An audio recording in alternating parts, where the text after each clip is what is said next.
Hello everyone. आपने अक्सर सुना होगा, वो बोलता ही रहता है, वो हंसते ही रहती है, वो गाते ही रहते हैं। अब सोचो इन वाक्य को इंग्लिश में कैसे बोले।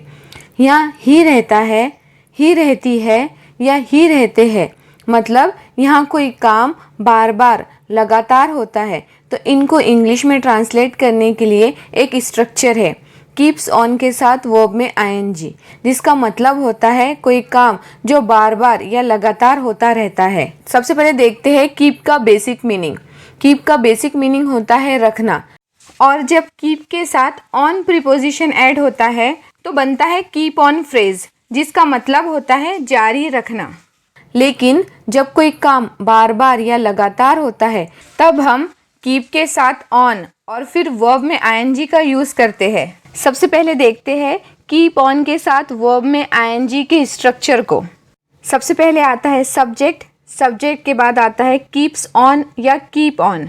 यहाँ ये याद रखिए ही शी इट के साथ कीप्स ऑन का यूज़ करना है और आई यू वी और दे के साथ कीप ऑन का।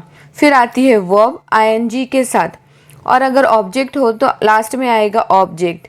जैसे वो बोलता ही रहता है, वो बोलता ही रहता है, यहाँ वो रहता है मतलब बात मेल की हो रही है तो यूज़ करेंगे ही के साथ यूज़ होगा keeps on.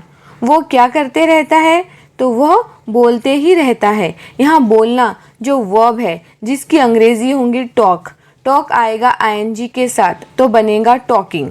He keeps on talking, वो बोलता ही रहता है, he keeps on talking. Next sentence है वो हंसते ही रहती है, वो हंसती ही रहती है, वो रहती है मतलब बात फीमेल यानी शी की हो रही है। शी के बाद आएगा कीप्स ऑन। अब यहाँ हंसने की अंग्रेजी होंगी लॉफ, लेकिन वर्ब को आईएनजी के साथ यूज़ करना है तो लॉफ होगा laughing. She keeps on laughing, she keeps on laughing, वो हंसती ही रहती है, she keeps on laughing. Next sentence है तुम शिकायत करते ही रहते हो, तुम शिकायत करते ही रहते हो। यहाँ तुम मतलब यू, करते ही रहते हो के लिए यूज़ होगा कीप ऑन। अब यहाँ शिकायत की अंग्रेजी होंगी कंप्लेन, कंप्लेन के साथ हमें ऐड करना है आईएनजी।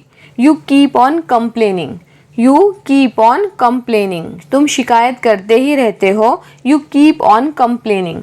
अगला सेंटेंस है वो मुझे कॉल करता ही रहता है, वो मुझे कॉल करता ही रहता है। यहाँ वो यानी ही के साथ यूज़ होगा कीप्स ऑन। यहाँ वर्ब है कॉल जो आएगा आईएनजी के साथ तो बनेगा कॉलिंग।